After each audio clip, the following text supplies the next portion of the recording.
ஆண்டவராகிய இயேசு கிறிஸ்துவின் நாமத்தினாலே உங்களை வாழ்த்துகிறேன்.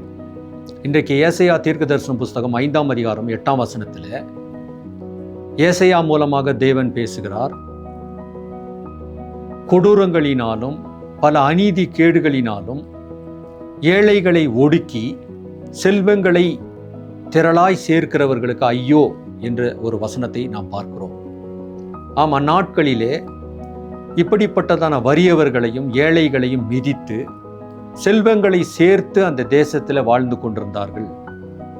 அப்படி வாழ்ந்த வாழ்க்கை தேவனுக்கு அருவருப்பானது.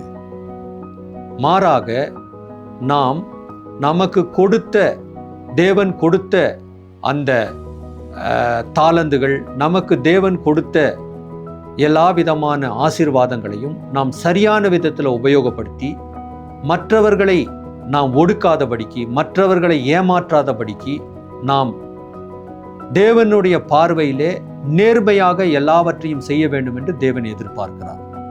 தேவனோடு உள்ள உறவானது மனுஷனோடு உள்ள உறவும் நலமானதாக இருக்க வேண்டும் என்று சொல்லி தேவன் எதிர்பார்க்கிறார். அப்படிப்பட்ட உறவு தான் சமச்சீரான ஒரு உறவு என்பதை நாம் வாசிக்கிறோம்.